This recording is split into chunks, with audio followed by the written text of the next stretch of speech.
Long before the first city rose from the earth, before stone walls enclosed markets and temples, before names were pressed into wet clay to defy forgetting, there were humans who stood beneath unfamiliar skies and watched the world with the same wondering eyes we possess today.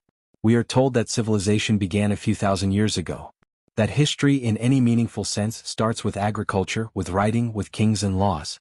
Before that, we imagine a long prelude of simplicity, small bands moving across open landscapes, surviving but not shaping destiny. And yet modern humans have existed for roughly 300,000 years. For nearly 300 millennia, our species walked the earth without cities, without monuments, without recorded chronicles, or so we believe. The timeline appears clean. First emergence, then wandering, then farming, then civilization. But when we step back and measure the vastness of time involved, the clarity begins to dissolve. If minds like ours existed hundreds of thousands of years ago, if they felt fear, imagined futures, told stories around firelight, why did civilization appear so late? Why did permanence wait? Was humanity incapable? Or is the record incomplete? Imagine an ice age horizon. Wind moves across a plain of frost and tall grasses. In the distance, herds migrate beneath a sky unbroken by smoke or towers. A small group of humans stands at the edge of a river. They speak in a language lost to time. They carry tools shaped by intention. They look up at the stars. Those stars are the same we see tonight. The people who watched them were not primitive in mind. Their skulls held brains the same size as ours. Their hands were as dexterous. Their capacity for love, grief, and imagination was no less profound. Somewhere in the deep past, a child laughed. Someone mourned. Someone dreamed. If they were us, then what were they building? The mystery does not begin with what we know. It begins with what we assume. The official story of our origins unfolds with confidence. Around 300,000 years ago, anatomically modern humans emerge in Africa. For tens of thousands of years they live as hunter-gatherers, adapting to shifting climates and migrating slowly across continents. Around 12,000 years ago, in the wake of the last ice age, some communities begin to cultivate plants and domesticate animals. Settlements form. Surplus food allows specialization. Writing appears. Civilization is born. It is a powerful narrative. Linear. Rational. Reassuring. But it leaves an expanse of time stretching behind it like an unlit corridor. For nearly 95% of our species' existence, there were no cities, no agriculture, no empires. If intelligence was present from the beginning, why did complexity wait so long to surface? Was it environmental limitation? Population size? Cultural inertia? Or is the absence of evidence masking something we have yet to uncover? The earliest fossils attributed to Homo sapiens reveal faces both ancient and familiar. Discovered in regions of Africa, these remains suggest that by 300,000 years ago, our species already possessed the anatomical features we recognize today. This was not a half-formed prototype. This was a fully realized human being, standing upright beneath African skies.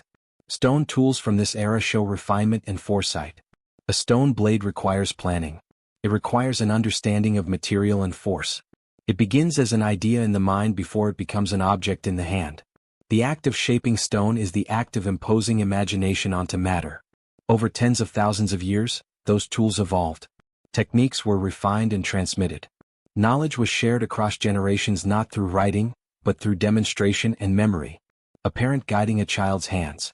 An elder recounting where the herds move when the rains fail.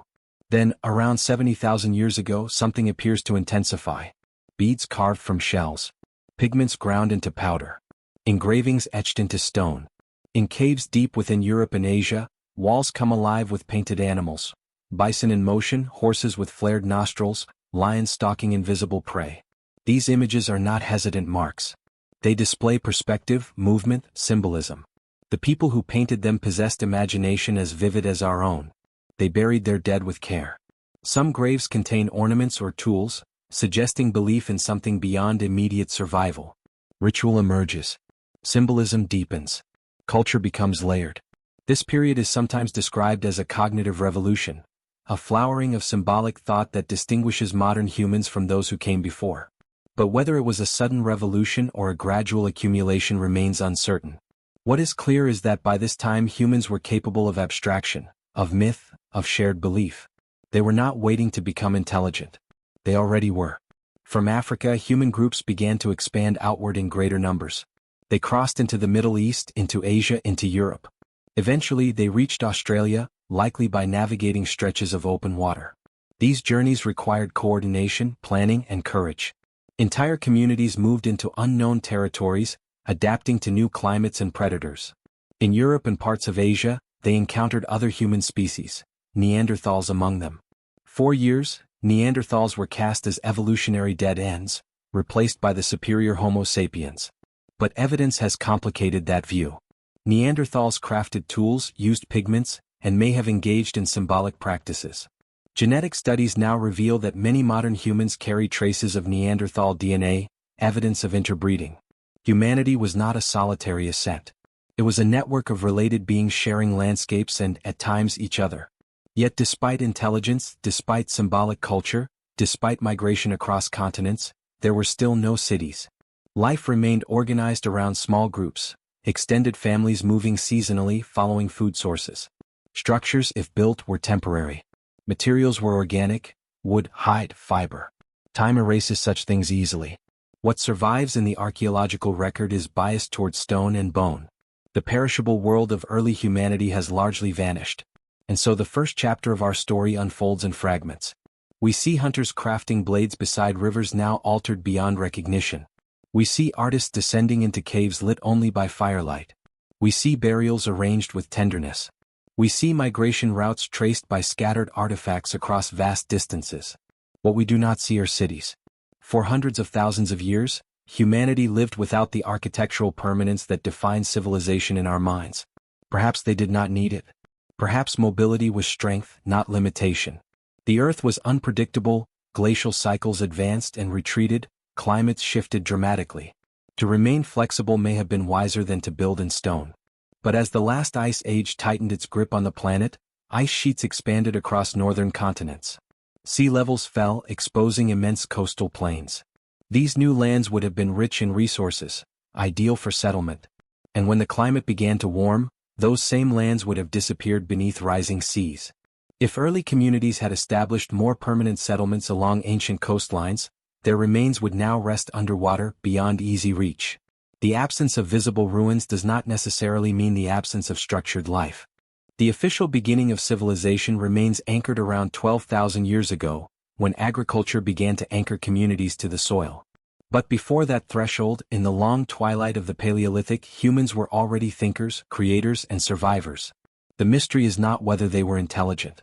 The mystery is what that intelligence built, and whether the earliest chapters of civilization have been lost not to ignorance but to time itself. By the time the great cave walls were painted, humanity had already endured tens of thousands of years of wandering beneath unstable skies. Ice advanced and retreated. Forests swallowed plains and then yielded them back to grass. Entire regions transformed within the span of generations. Yet through this volatility, something within the human mind remained constant, and it left its trace in darkness. Deep inside limestone caverns in what is now southern France and northern Spain, images bloom across stone. Horses surge forward in layered motion. Bison twist as if turning mid-charge. Lions stalk in coordinated silence. The walls are not random surfaces. They are chosen carefully, their curves incorporated into the illusion of movement. The artists worked by torchlight, descending into chambers far removed from ordinary habitation. These were not casual sketches. The paintings at Chauvet, dated to more than 30,000 years ago, demonstrate shading, perspective, and anatomical accuracy that feels startlingly modern. The artists understood contour. They used the natural relief of rock to give depth to muscle and flank. In Lascaux, entire galleries unfold as if choreographed, animals arranged in patterns that suggest narrative rather than decoration.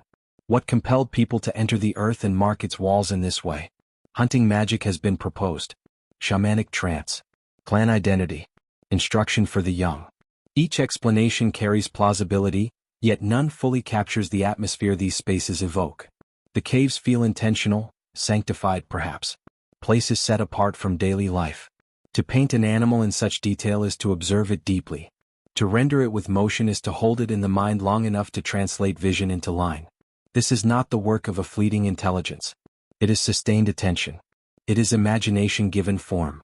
The same period yields small sculpted figures, carved from ivory or stone, often representing the human body in exaggerated form.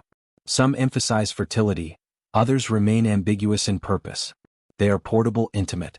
Unlike the monumental structures of later eras, these objects could be carried, touched, passed from hand to hand. They suggest symbolism embedded in everyday life. Burials too grow more elaborate. In certain graves, bodies are positioned deliberately, accompanied by beads, tools, or animal bones. Ochre, red pigment, appears sprinkled over the dead. The color of blood. The color of earth. To invest time and resources in the burial of a body implies belief beyond immediate utility. It implies a concept of identity that persists even when breath has ceased. Ritual emerges from the archaeological record not as a sudden invention, but as a steady deepening of symbolic behavior. If we step back, the pattern becomes clear. By at least 50,000 years ago, humans were thinking in layers. They were not merely reacting to environment. They were interpreting it, assigning meaning, creating shared narratives. Language, though invisible in stone, must have reached sophistication by this time. Complex grammar leaves no fossil, but cooperation across large groups requires nuanced communication. Stories, warnings, memories of distant water sources or seasonal migrations, all would depend on structured speech. Language binds communities. It allows knowledge to travel beyond the lifespan of an individual. With language comes myth. Though the myths themselves have vanished, their existence can be inferred. The paintings, the carvings, the burials, all point toward shared belief systems. People were telling stories about animals, about ancestors, about forces unseen. The night sky above Ice Age Europe and Africa would have been brilliant, unpolluted by artificial light. Constellations would have marked seasons. Patterns would have been noticed. Stories attached to stars. The human mind seeks connection between the earthly and the celestial. It always has. Yet despite this flourishing of symbolic life, the material footprint remains light. Campsites, hearths, tools. Occasional shelters constructed of bone or hide. Nothing that resembles the urban density of later civilizations. No towering walls. No vast irrigation systems. No inscriptions carved to proclaim dominion. For many scholars, this absence reinforces the view that while early humans were cognitively advanced, their social organization remained fundamentally simple. Small, mobile bands rarely exceeding a few dozen individuals. Egalitarian structures. Leadership based on skill rather than inherited authority. Mobility as strategy in an unpredictable world. But simplicity in architecture does not necessarily mean simplicity in thought. Consider the logistical demands of migration. To cross from Africa into the Middle East required navigating unfamiliar terrain and climate. To reach Australia demanded seafaring, however rudimentary, across stretches of open water.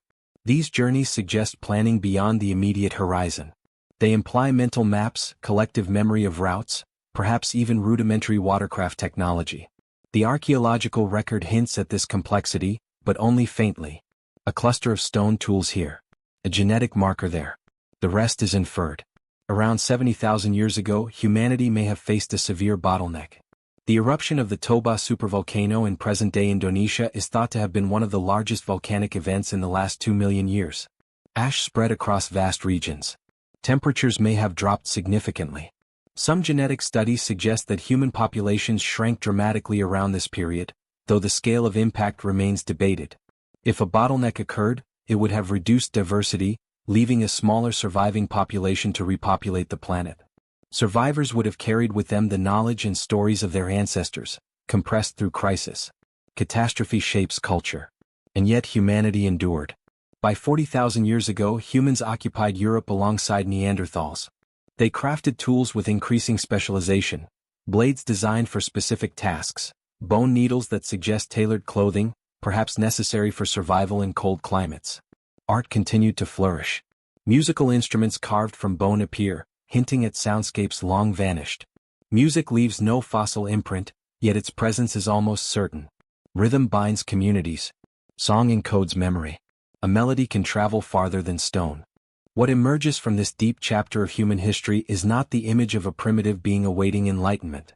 It is the image of a fully human mind operating within a world of flux. Why, then, did monumental architecture not appear until much later? One possibility lies in environmental stability. The Pleistocene epoch was marked by repeated glacial cycles. Ice sheets advanced and retreated in rhythms spanning tens of thousands of years.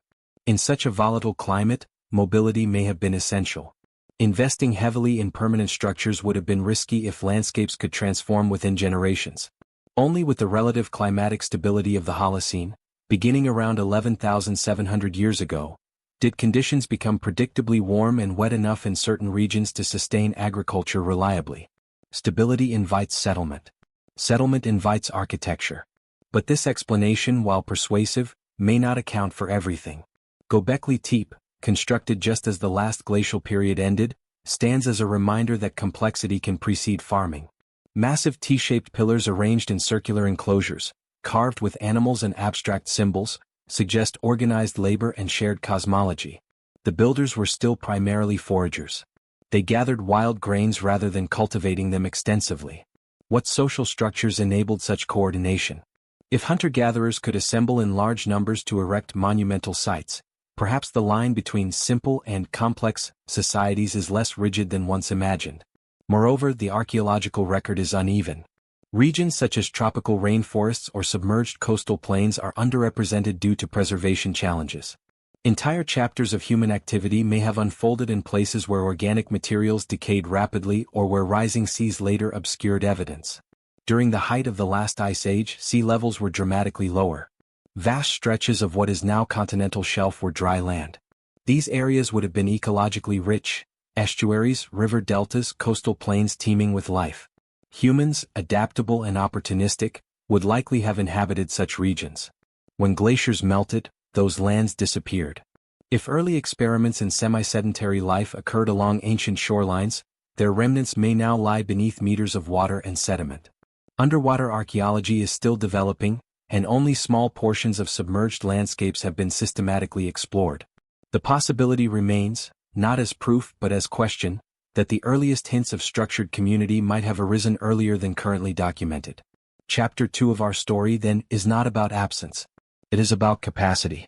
By tens of thousands of years ago, humans possessed symbolic thought, language, art, ritual, music, and navigational skill. They interbred with closely related human species, exchanged genes and perhaps ideas. They survived climatic catastrophes and volcanic winters. They adapted across continents. They were not waiting for civilization to awaken them. They were already awake. What changed in the final millennia of the Ice Age was not intelligence but environment, and perhaps scale. Population densities increased as climate stabilized. Networks widened. Ideas traveled farther.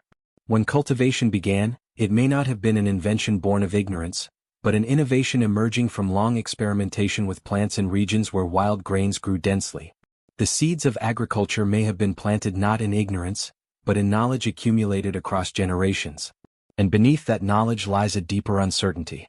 If early humans were capable of abstraction and organization, if they gathered seasonally in large numbers, if they marked sacred spaces with care, then the threshold between prehistory and civilization may not be a sharp boundary but a gradient. Somewhere in that gradient, lost beneath layers of sediment and sea, may lie traces of experiments that did not survive. Structures of wood long decayed. Ritual grounds reclaimed by forest. Coastal villages swallowed by rising tides. The caves remain. The tools endure. The bones speak softly. But between those fragments stretches a vastness still largely unseen. And in that unseen expanse, the possibility lingers that the dawn of civilization was preceded by twilight civilizations, fragile, fleeting, and now almost entirely erased.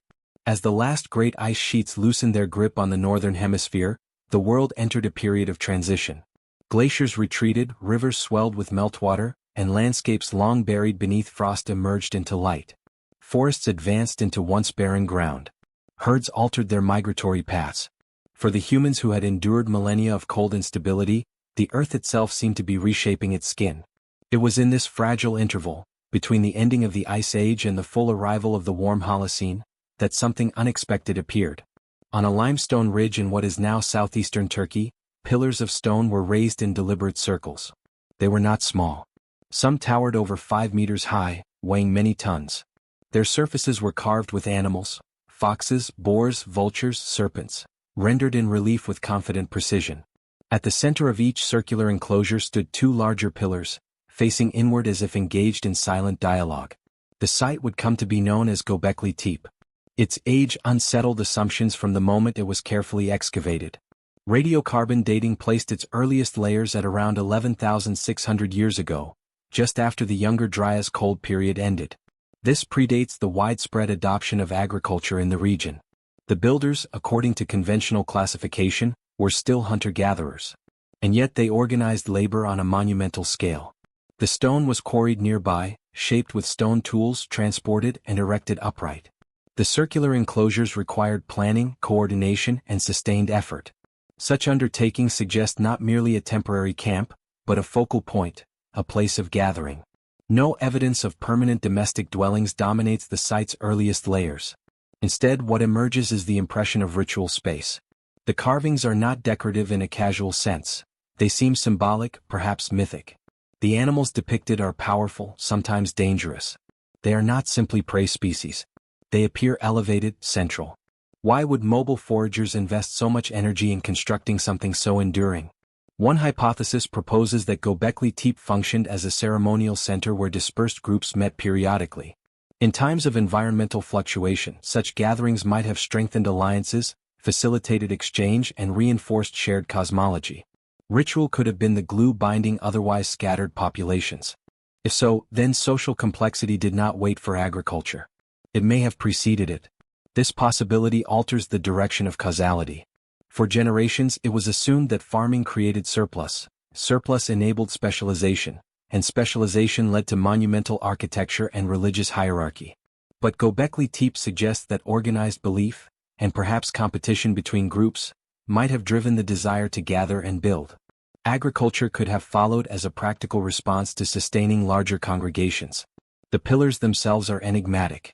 Many are shaped like abstracted human forms, T-shaped structures with faintly indicated arms and hands carved along their sides. Some appear to wear belts. They are faceless yet anthropomorphic. If they represent beings, are they ancestors? Deities? Mythic entities lost to time? There are no inscriptions to guide interpretation. No written explanations of purpose. The meaning must be inferred from arrangement and iconography. Over centuries, the enclosures were deliberately buried. Stone by stone, soil and debris were used to fill the circles until the pillars were hidden from view. Then new enclosures were constructed above or nearby. This pattern repeated across phases of occupation. Why bury something so monumental? The act suggests closure, ritual renewal, or perhaps cosmological cycles. It does not suggest abandonment due to collapse or invasion. The burial appears intentional. Beyond Göbekli Tepe, other sites in the region have begun to surface. Karahan Tepe and additional hilltop complexes hint at a broader cultural landscape. Together they form what some researchers call the Taz Tepeler network, a constellation of pre-agricultural monumental sites. If this interpretation holds, then southeastern Anatolia may have been a crucible of symbolic and social transformation at the threshold of the Holocene. But even here, caution is necessary. Monumental does not automatically mean urban. There is no evidence of dense population comparable to later cities. These were not urban centers in the classical sense. They were gathering places, focal points in a still largely mobile world. Yet the psychological shift they represent is profound. To build in stone is to defy impermanence. It is to anchor meaning in material that endures beyond a single lifetime. For tens of thousands of years, humans left only ephemeral traces. Now, at least in certain regions, they began to carve permanence into the landscape. The timing is suggestive. The Younger Dryas had just ended. For over a millennium, cold conditions had returned unexpectedly, disrupting ecosystems. If, as some researchers proposed, the Younger Dryas was triggered by a cosmic event, fragments of a comet striking or exploding above the ice sheets, then humanity may have witnessed environmental chaos within living memory. Fires across continents. Abrupt cooling. Shifts in rainfall. Even without invoking cosmic causes, the abrupt climatic oscillations would have been destabilizing. When stability finally returned around 11,700 years ago, it did so relatively quickly. Temperatures rose. Precipitation patterns shifted. Wild cereals flourished in certain regions of the Fertile Crescent. It is tempting to imagine communities responding to renewed abundance with gatherings of gratitude or cosmological recalibration. Ritual architecture might have been a way of marking survival through catastrophe. Some researchers have noted that certain carvings at Göbekli Tepe appear to depict animals arranged in patterns that could relate to celestial constellations, though such interpretations remain debated. If astronomical symbolism was present, it would align with humanity's long-standing fascination with the sky. Across Paleolithic caves, some markings have been interpreted as lunar or seasonal notations. The sky offers rhythm in an otherwise unpredictable world. It provides orientation, both physical and symbolic. Whether Göbekli Tepe encodes astronomical knowledge or not, its existence alone disrupts the clean progression from foraging simplicity to agricultural complexity. It suggests that ideological sophistication may have been a driving force in human organization long before fields were systematically sown. And it raises a broader question. If monumental ritual centers existed at the dawn of the Holocene, might earlier versions have existed during the late Ice Age, constructed perhaps from wood, bone, or other perishable materials now vanished? If coastal plains were inhabited before being submerged, could similar centers lie beneath sediment and sea? The archaeological record becomes denser as we approach the present, but it thins dramatically as we move backward. Preservation bias shapes perception. Stone survives. Timber does not. In the Levant, at sites such as Jericho, early walls appear not long after Göbekli Tepe's construction phases. Jericho's ancient tower, dating to roughly 10,000 years ago, suggests communal effort on a scale once thought impossible for early agricultural societies. The line between ritual and defense, between sacred and practical, remains blurred. The pattern emerging across the region indicates that the transition from mobile foraging to settled life was neither instantaneous nor uniform. It was experimental. Communities tried new forms of organization. Some persisted. Others faded. What we see in stone may represent only the successful experiments, the ones that left durable footprints. In this third chapter of humanity's deep past, the mystery intensifies not because evidence disappears, but because it contradicts expectation. The builders of Göbekli Tepe were not city dwellers. They did not write. They did not leave chronicles. Yet they conceived of space in symbolic terms and reshaped it with intention. They stand at the threshold between prehistory and history, but they do not fit comfortably on either side. Were they innovators responding to new environmental conditions? Survivors of upheaval consolidating identity through ritual? Custodians of older traditions now mostly erased? The answers remain provisional. What is certain is that the dawn of civilization was not a sudden spark in darkness. It was preceded by a long twilight in which minds like ours grappled with survival, meaning, and the cosmos. Göbekli Tepe is not proof of a lost global civilization. It does not reveal advanced technologies hidden beneath ice. But it does force a reconsideration of what hunter-gatherers were capable of, and how early complex belief systems may have structured human life. The pillars still stand, weathered yet upright, overlooking a landscape that has changed countless times since they were raised. They bear silent witness to a moment when humanity, emerging from glacial shadow, chose to build in stone. And in their silence lies a deeper unease. If we were capable of such complexity at the very edge of agriculture, what else might we have been capable of before that edge was ever reached? During the height of the last ice age, the world's shorelines did not resemble the maps we know today. Water was locked in vast continental ice sheets stretching across North America, Northern Europe, and parts of Asia. With so much water frozen, sea levels fell by more than 100 meters. The oceans retreated. Continental shelves, now submerged, became habitable land. Where there is coastline, there is life. Ancient shorelines would have offered a convergence of resources. Fish, shellfish, migratory birds, fresh water from rivers meeting the sea, fertile soils renewed by seasonal flooding. For mobile hunter-gatherers, such environments were ideal. Rich, diverse, and relatively predictable compared to the harsh interior climates shaped by advancing ice. It is reasonable to assume that humans followed these coastlines. And if they did, then much of their world now lies beneath water. Consider the Sunda Shelf in Southeast Asia, which once connected mainland Asia to islands that are today separated by ocean. During glacial maxima, this region formed a vast subcontinent of low-lying plains and river systems. Humans migrating toward Australia would have crossed this terrain. Settlements, camps, perhaps even semi-permanent communities may have dotted its landscape. Today it rests beneath the South China Sea and surrounding waters. To the west, the Persian Gulf Basin was once a fertile river valley before being inundated by rising seas. Some researchers have suggested that it could have supported early human populations during periods of climatic stress, offering refuge when surrounding regions grew arid. If communities thrived there for millennia, their traces would now be deeply buried beneath marine sediment. Along the coasts of Europe, North America, and Africa, similar stories unfold. Ancient river mouths and estuaries, prime locations for habitation, are submerged. The gradual but relentless rise of sea levels between roughly 19,000 and 7,000 years ago would have forced repeated retreats inland. What had once been central ground became memory. Sea level rise was not always slow and gentle. Geological evidence suggests periods of rapid increase, sometimes referred to as meltwater pulses, when vast quantities of glacial ice collapsed into the ocean over relatively short spans of time. For communities living along coasts, these events would have been transformative, shorelines shifting within generations, familiar landmarks vanishing. Oral cultures preserve memory differently than written ones. A flooded valley might become a story of a great deluge. A drowned settlement might transform into a myth of lost land. Over centuries, the details blur, but the core event remains encoded in narrative. Flood traditions appear across cultures separated by oceans and millennia. In Mesopotamia, in the Hebrew scriptures, in Indian epics, in indigenous traditions from the Americas to Oceania, stories tell of waters rising to engulf the world.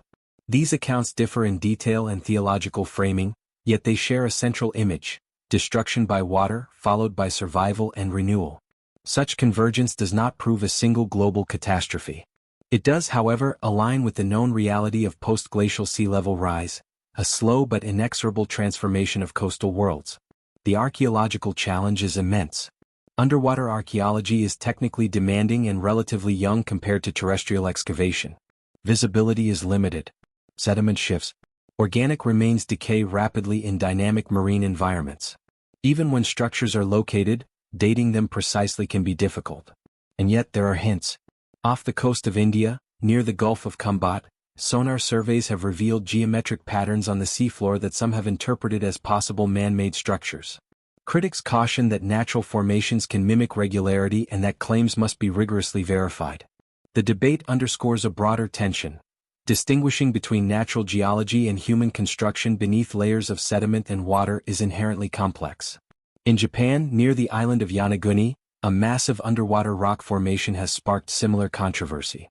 Its stepped appearance suggests intentional shaping to some observers, while others argue it is a product of natural fracturing and erosion.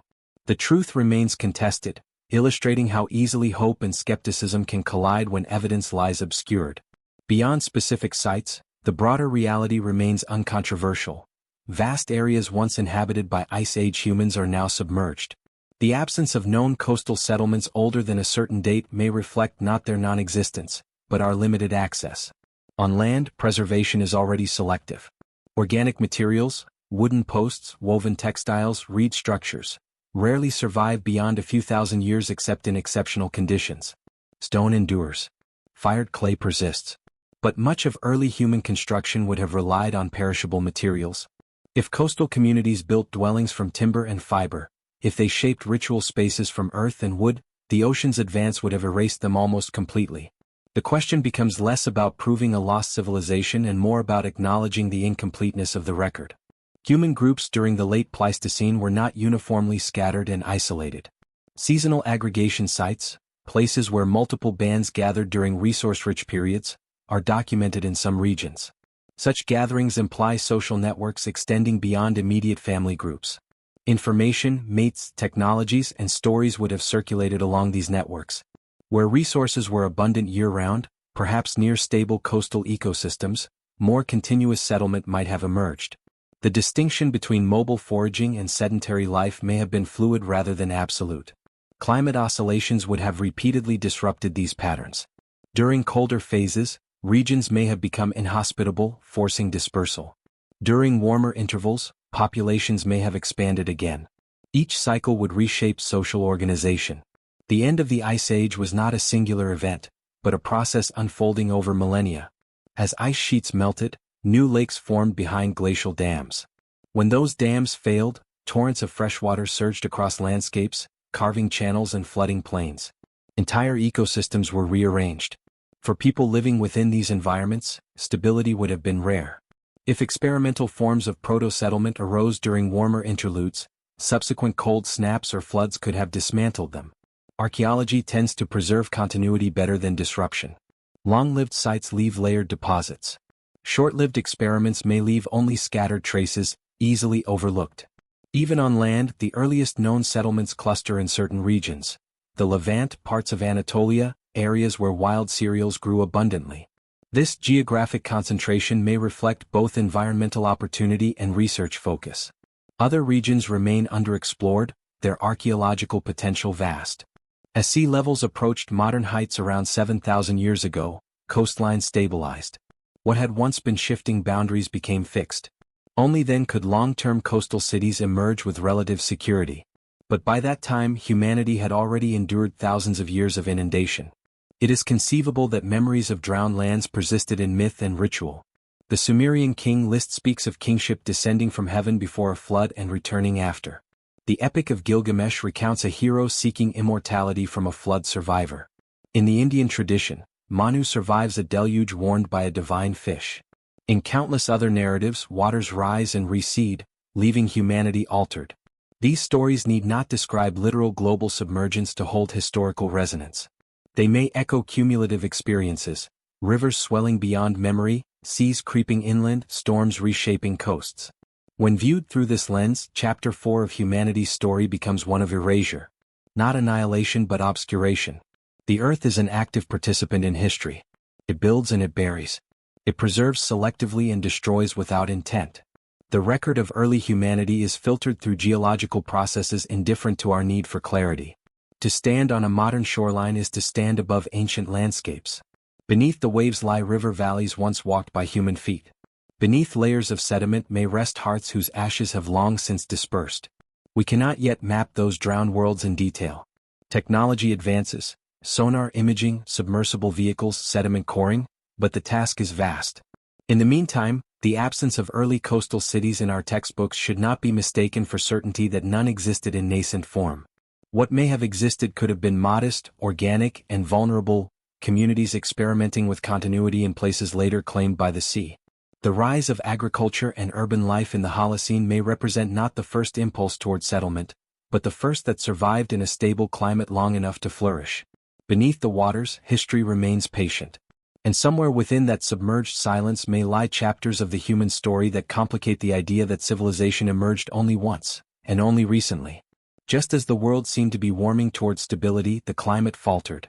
Around 12,800 years ago, temperatures across much of the northern hemisphere dropped sharply. Glacial conditions returned with unsettling speed. In Greenland ice cores, the shift appears abrupt, layers of frozen time recording a sudden reversal after millennia of gradual thaw. Forests that had begun to spread retreated. Tundra advanced. Ecosystems already adjusting to warming were forced once more into cold. This period would come to be known as the Younger Dryas. For over 1,000 years, the planet hovered in this renewed chill before warming again just as abruptly around 11,700 years ago. The cause remains debated. One explanation centers on meltwater from collapsing ice sheets pouring into the North Atlantic, disrupting ocean currents that regulate global climate. Another hypothesis, more controversial, proposes that fragments of a disintegrating comet struck or exploded above the ice, igniting widespread fires and triggering atmospheric change. In sediment layers dated to the onset of the Younger Dryas, researchers have reported elevated levels of platinum and microscopic diamonds, materials sometimes associated with high-energy cosmic events. Supporters argue that these markers indicate impact. Critics caution that alternative terrestrial processes may explain the anomalies. The evidence is complex, interpretations divided. What is less disputed is that something dramatic occurred. Across North America and parts of Eurasia, large mammals vanished near this transitional boundary.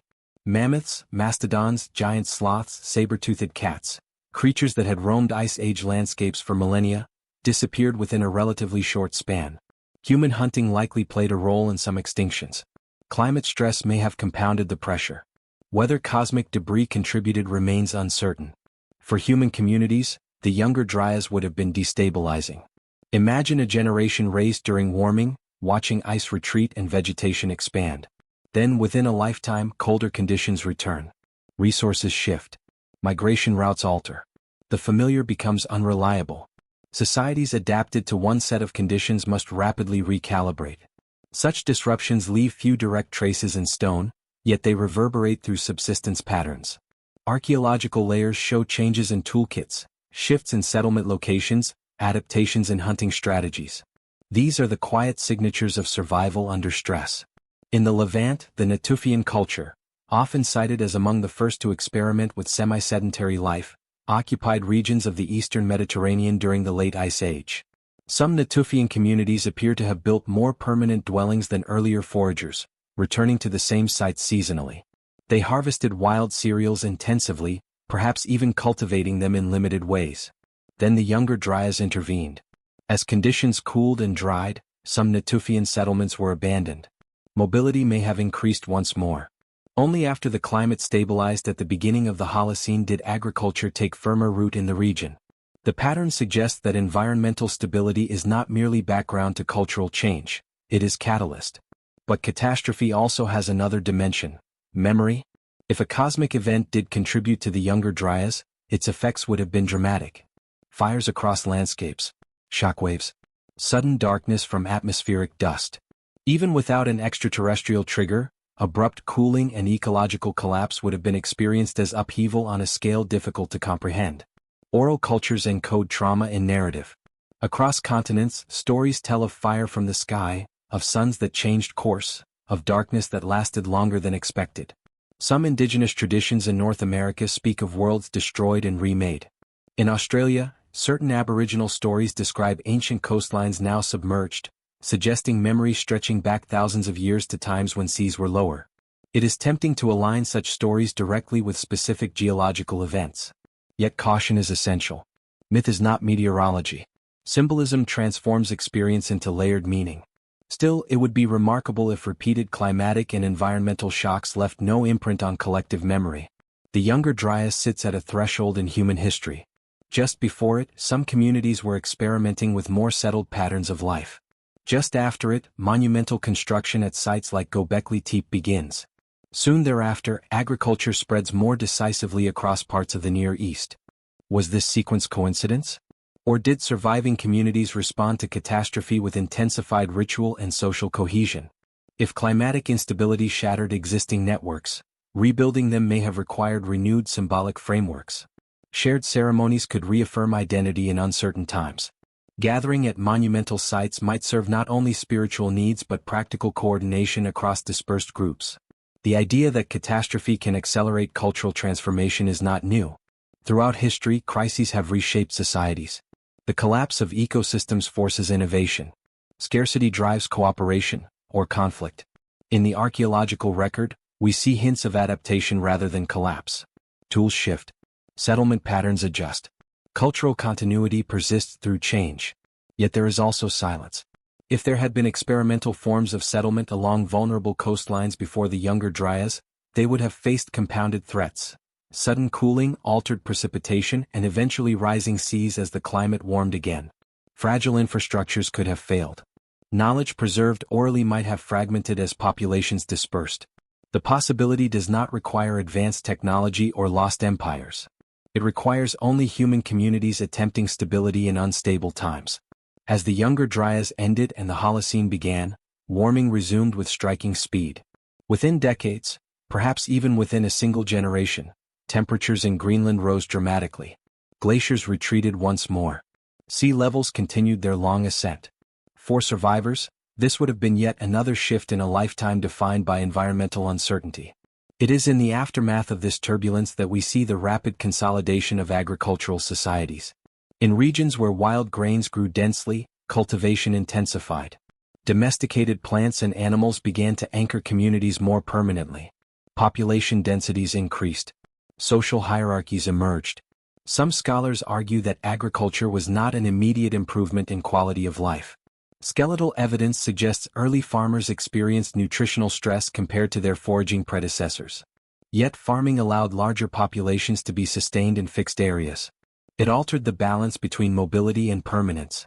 Perhaps after generations of climatic volatility, permanence itself became a form of security. Chapter 5, then, is not only about ice cores and sediment layers. It is about resilience at the edge of uncertainty. The Younger Dryas represents a reminder that the path to civilization was not smooth. It was interrupted, redirected, tested. The human story before cities is one of endurance through cycles of upheaval. If there were early attempts at structured society before this cold reversal, they would have faced formidable challenges. Some may have dissolved. Others may have transformed into the seeds of later complexity. The debate over cosmic impact will continue. Evidence will be re-evaluated, contested, refined. But even without a celestial trigger, the climatic shock is real. Its timing coincides with a pivotal transition in human organization. From wandering across glacial plains to gathering at monumental sites, from seasonal harvesting to systematic cultivation, the arc bends sharply in the millennia surrounding this event. It is as if humanity stood at a precipice shaped by fire and ice, forced to choose new ways of being in a world no longer predictable. And in that crucible of change, the first unmistakable steps toward what we call civilization began to take firmer shape, emerging not from comfort but from survival. The last ice age did not end gently. It ended in violence. For tens of thousands of years, ice had ruled the northern world. Vast glaciers pressed down upon continents, grinding mountains into powder, carving valleys that would later cradle rivers and cities. Human beings lived in its shadow, moving, adapting, surviving in landscapes that shifted like living things. Then, almost without warning in geological terms, the ice began to die.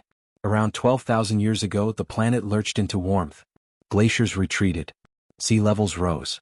Entire coastlines vanished beneath encroaching waters. What had once been broad plains, rich with grazing animals and dotted with seasonal camps, were swallowed by oceans that crept forward year after year. The world our ancestors had known for millennia dissolved before their eyes.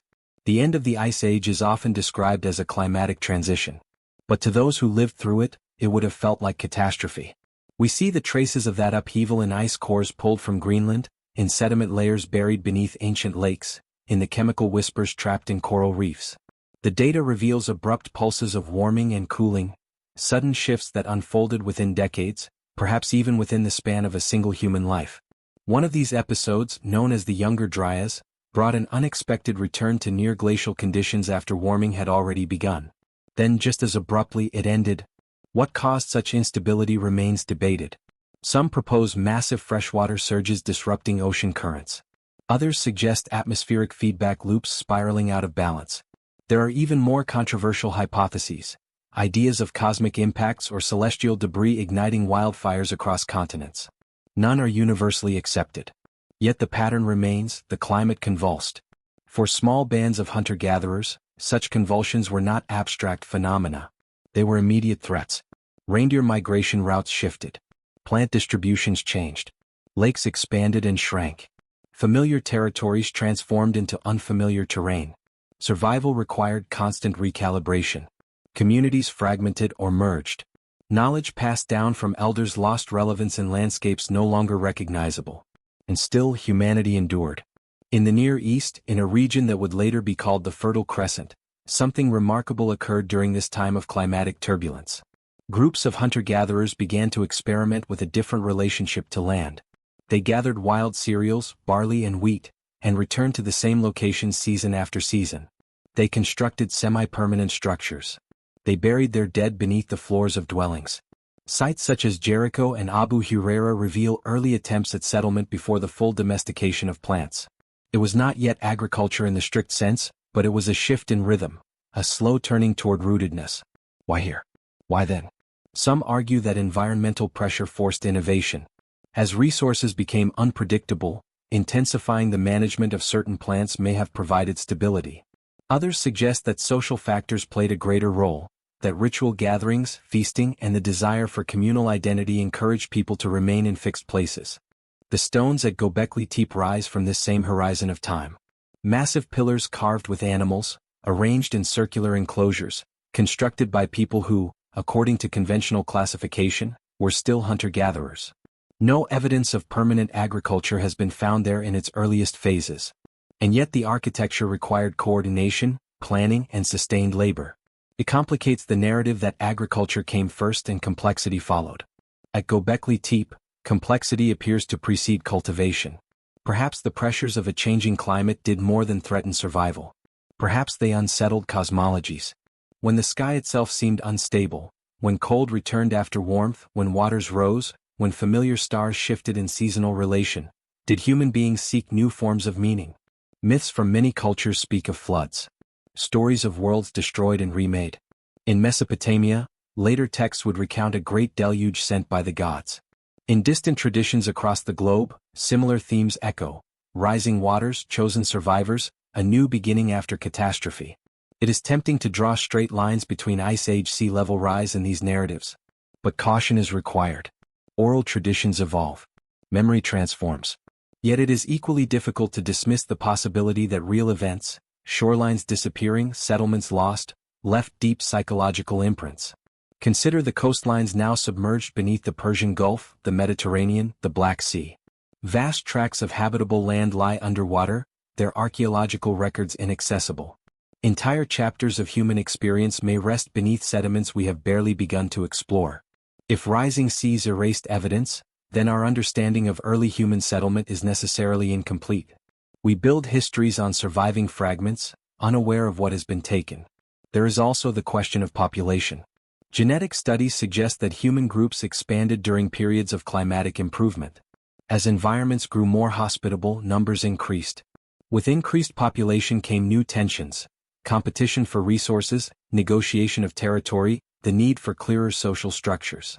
Climate change, in this sense, may have acted as both destroyer and catalyst. In East Asia, evidence of early rice cultivation emerges in river valleys shaped by post-glacial warming. In the Americas, groups adapted to new ecosystems forming as ice sheets retreated. Across continents, patterns of experimentation appear almost simultaneously, as if humanity collectively sensed that the old nomadic equilibrium could not continue unchanged. But experimentation carries risk. Domestication alters more than plants and animals, it alters people. Sedentary life increases exposure to disease. It requires defense of fixed territory. It reshapes diet, labor division, and hierarchy.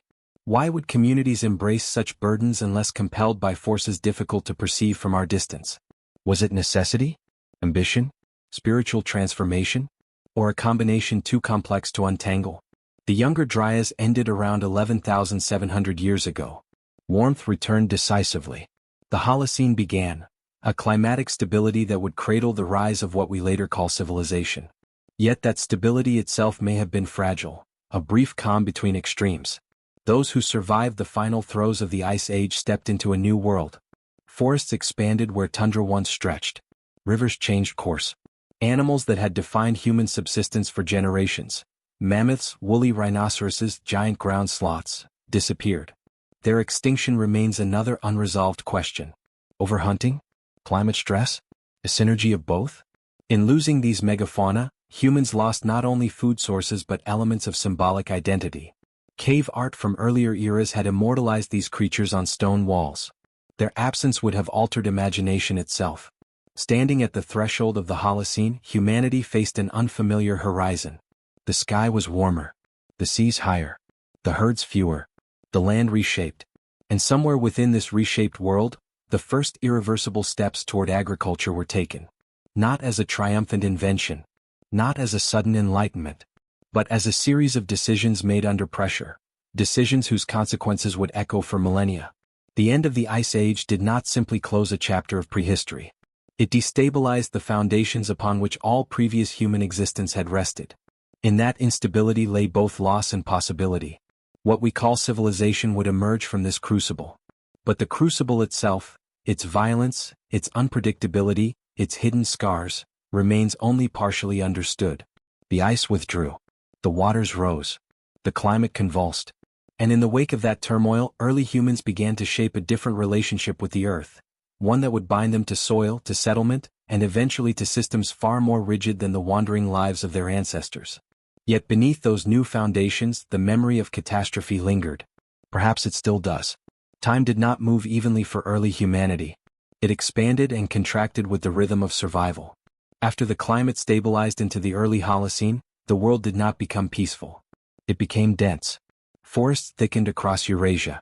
Rivers swelled with glacial meltwater. Grasslands shifted their boundaries.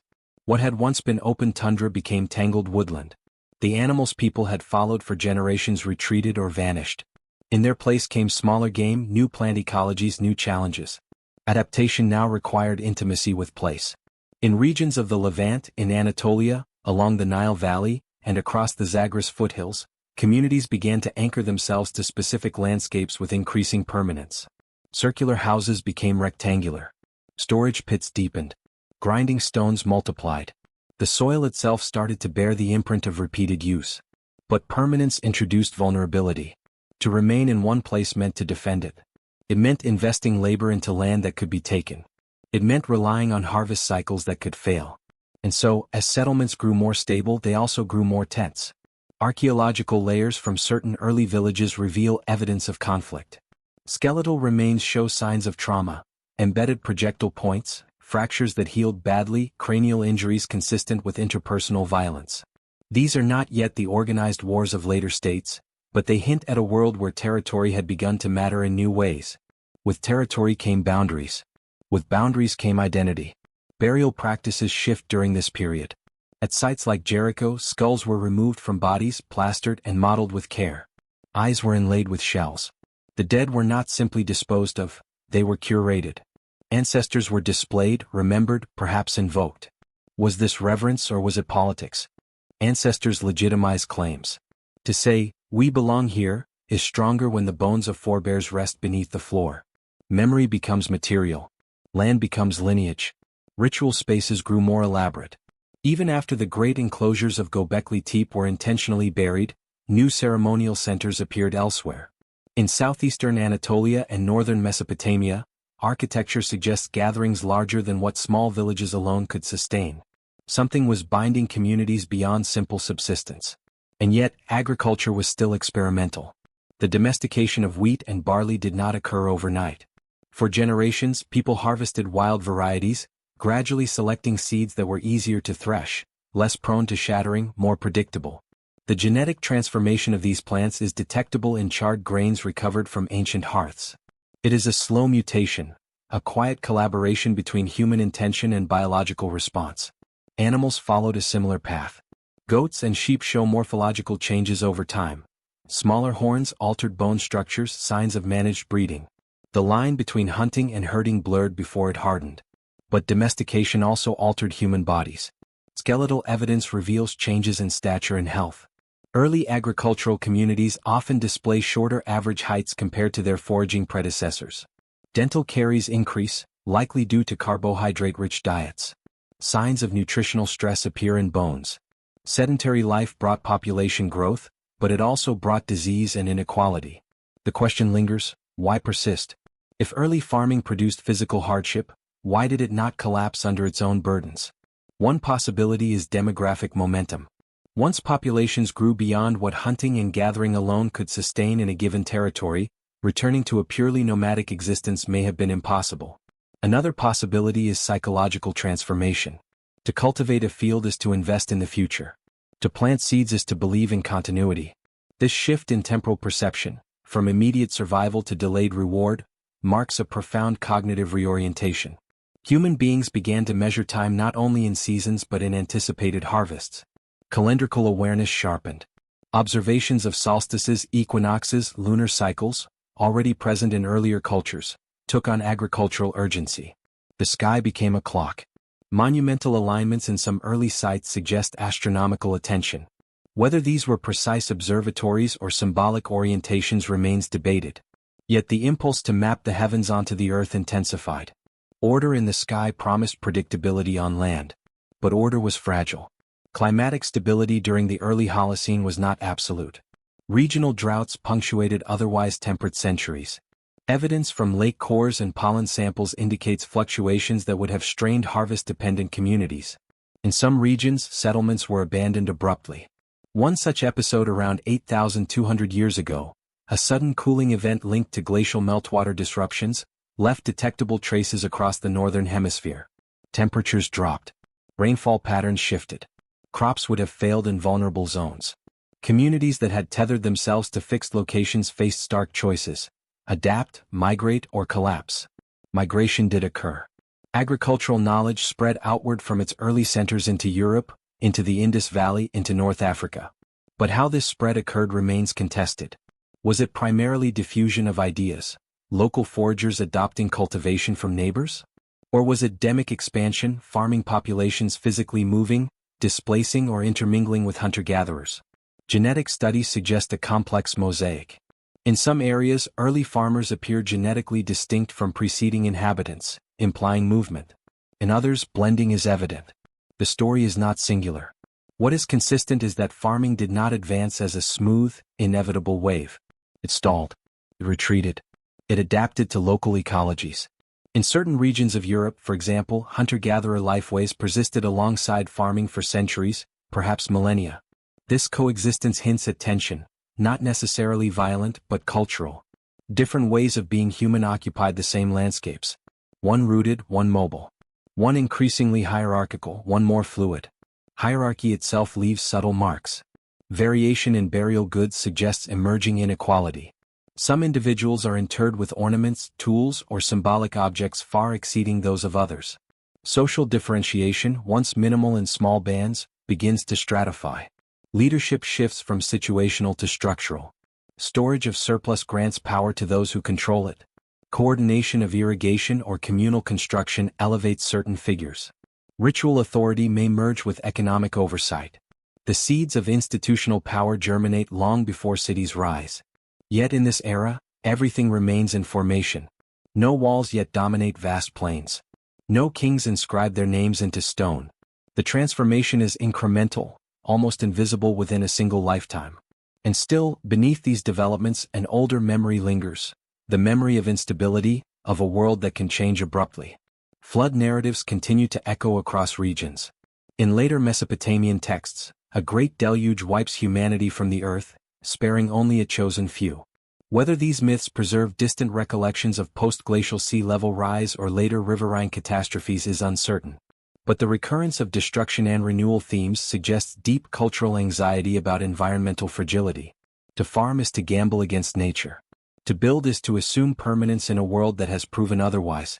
Perhaps the drive toward monumentality, toward anchoring existence in stone and ritual, arose partly from this anxiety. If the land could shift and the waters rise, then memory must be fixed more firmly. Communities expanded. Villages merged. Networks of exchange lengthened. Obsidian from Anatolian sources appears hundreds of kilometers away. Shells from distant coasts adorn inland burials. Trade routes formed long before formal states. Interdependence increased complexity.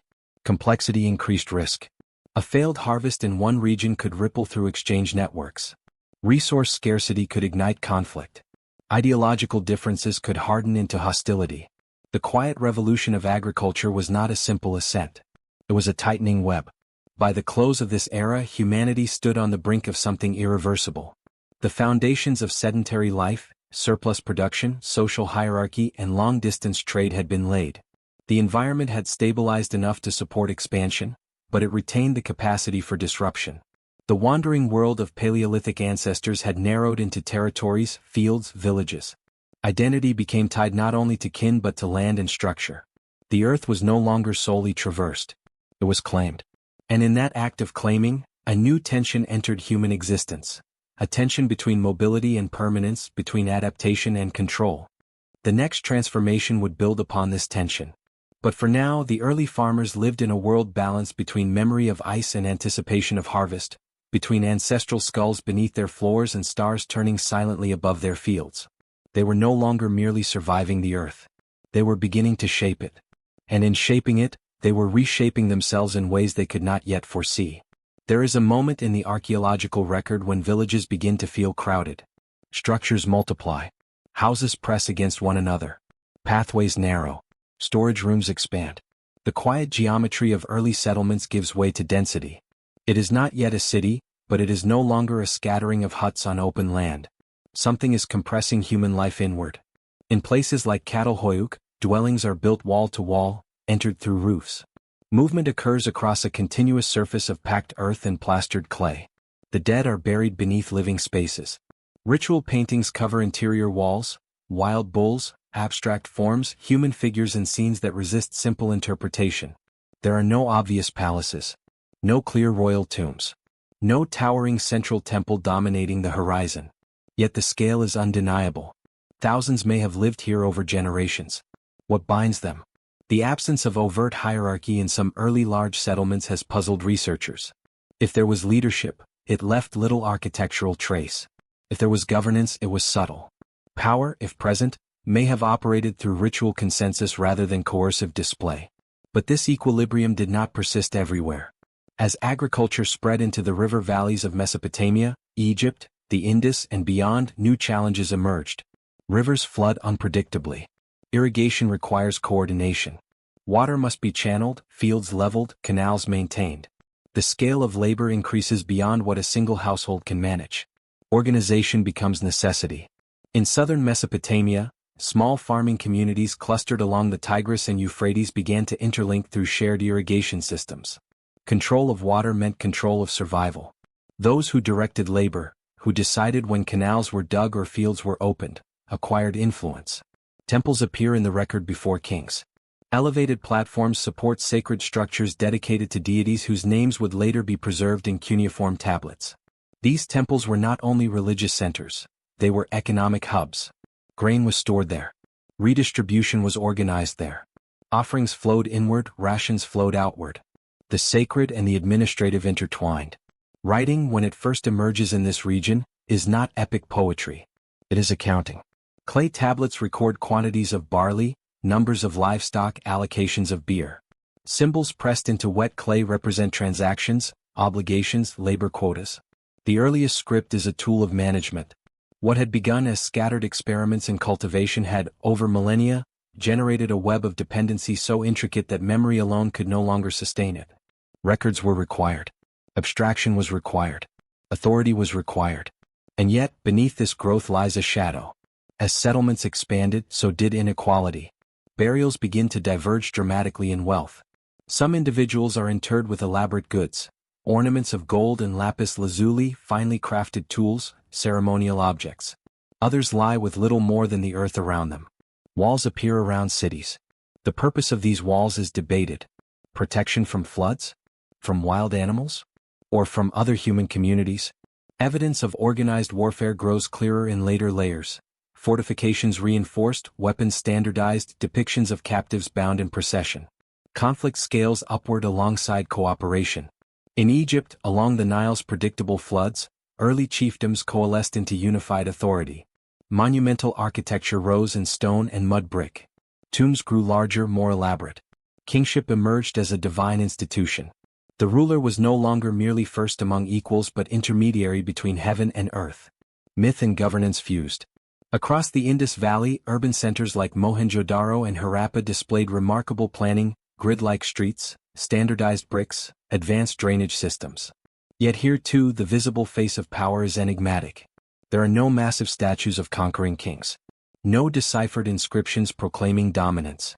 The script remains undecoded. Civilization, if it has fully arrived, wears different masks in different lands. But all share a common thread: density, administration, and scale beyond intimate kinship networks. The question arises, was this transformation inevitable? Once agriculture created surplus, surplus enabled specialization. Not everyone needed to farm. Some became potters, metalworkers, traders, scribes. Knowledge concentrated. Skill diversified. Complexity fed upon itself. Yet complexity is fragile. Environmental strain did not disappear with civilization's ascent. Droughts returned. Rivers shifted course. Salinization from irrigation damaged fields in southern Mesopotamia, reducing yields over generations.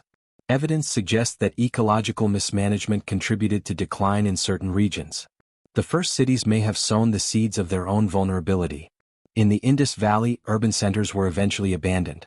The reasons remain contested: climate shifts, river changes, trade disruptions, internal social transformation. In Mesopotamia, city-states rose and fell in cycles of conquest and collapse. In Egypt, periods of centralized power fractured into eras of decentralization and unrest. Civilization did not abolish instability. It magnified its consequences. And still, the memory of earlier catastrophes lingered within mythic frameworks. Flood stories persisted. Narratives of divine wrath and renewal accompanied political upheaval. Rulers justified authority through cosmic order, presenting themselves as stabilizers in a world perpetually at risk of chaos.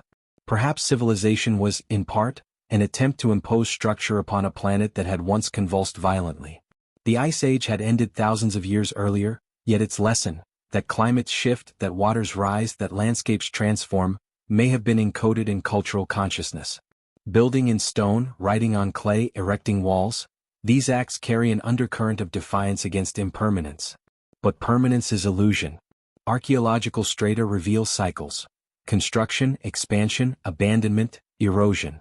Layers of ash, evidence of fire. Sudden destruction levels in some cities suggest invasion or internal revolt. In others, decline appears gradual, populations thinning, maintenance neglected, buildings collapsing slowly. Civilization's dawn is not a single sunrise. It is a flickering light across regions, brightening and dimming in uneven rhythms. And beneath the administrative tablets, beneath the temples and granaries, beneath the emerging hierarchies, lies a deeper mystery. Why did human beings move toward systems that constrain them so tightly? Hunter-gatherer societies, though vulnerable to environment, often displayed flexibility. Social hierarchies were limited. Mobility offered escape from local scarcity or conflict. Agriculture and urban life reduced that flexibility. They bound communities to infrastructure, to land, to authority. Some scholars argue that once population density increased, there was no path backward. Others suggest that ideological transformation, belief in gods tied to place, ancestors tied to soil, anchored people psychologically as much as physically. Perhaps the true revolution was not agricultural or urban but conceptual. The earth was no longer simply a terrain to traverse. It became territory to administer. The sky was no longer merely a canopy of stars but a coded system reflecting divine will and calendrical precision. Time itself became linear in new ways. Dynasties recorded, reigns counted, years inscribed. Memory extended beyond oral tradition into durable media. With that extension came power over narrative. Who writes history? Who inscribes law? Who decides which gods reign supreme? These questions emerge only once literacy and centralized authority converge. In earlier millennia, knowledge had been communal, fluid, embedded in practice. Now it could be monopolized. The earliest humans had once stood before glaciers, before megafauna, before rising seas. Their descendants now stood before temples and palaces, within walls of their own making. The transformation from foraging bands to urban societies was neither swift nor uniform. It unfolded over thousands of years, through trial and collapse, innovation and catastrophe. It required climatic stability, ecological adaptation, social negotiation, and perhaps profound shifts in belief. And yet, even as cities rose and writings spread, vast regions of the planet remained outside this emerging order. Nomadic groups continued to roam steppes and deserts. Forest communities lived beyond imperial reach. The story of civilization was not universal. It was regional, contingent, fragile. The dawn had arrived in some places. In others, night persisted. And the tension between these worlds, between settled and mobile, centralized and fluid, would shape human history for millennia to come. But even as the first states crystallized, the deeper mystery remained unresolved. What forces, environmental, psychological, spiritual, had truly propelled humanity across the threshold from wandering survival to constructed order? The stones stand. The tablets endure.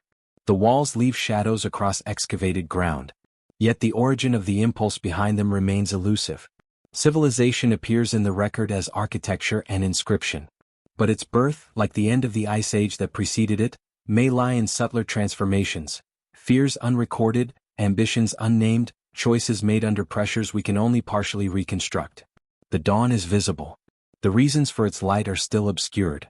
By the time the first true cities stand against the horizon, the memory of wandering has not entirely vanished, but it has receded into legend.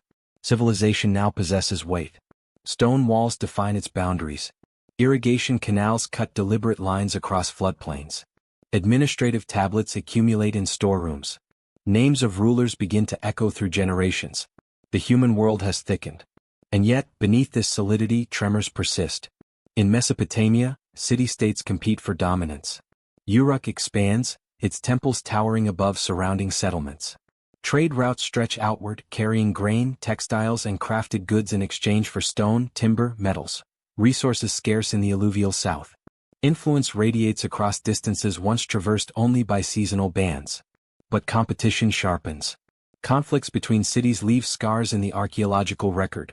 Burn layers, hastily rebuilt fortifications, inscriptions boasting of conquest. Kings emerge not only as ritual leaders but as warlords. The language of divine favor justifies expansion. Order, once localized, becomes imperial. With empire comes administration on a scale previously unimaginable. Labor is organized. Taxes are extracted. Law codes are inscribed, formalizing rules that had once been embedded in custom. Justice is no longer solely communal. It becomes codified, punitive, hierarchical.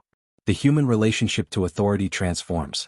Where small communities had relied on negotiation and reputation, cities rely increasingly on enforcement. Prisons appear. Punishments are standardized. Social classes harden: elite, artisan, laborer, slave. The promise of civilization, stability, surplus, protection, carries a cost. In Egypt, monumental architecture reaches a scale that dwarfs earlier achievements. Pyramids rise from desert plateaus, precise and immovable.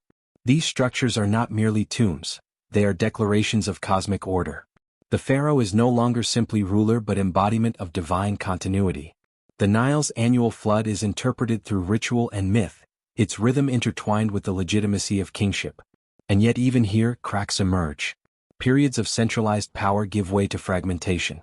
Regional governors assert autonomy. Monumental building slows.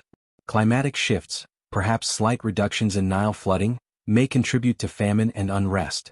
Inscriptions speak of chaos, of times when order collapsed and the land fell into turmoil.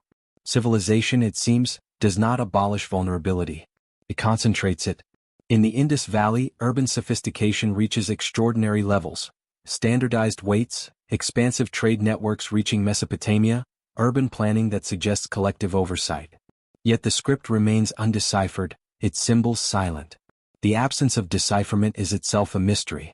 We see the architecture, the drainage systems, the seals stamped with animal motifs, but the voices of these people remain beyond translation. Then, slowly the cities decline. Urban centers are abandoned. Craft specialization diminishes. Trade contracts. Some suggest climate change altered monsoon patterns, weakening agricultural reliability.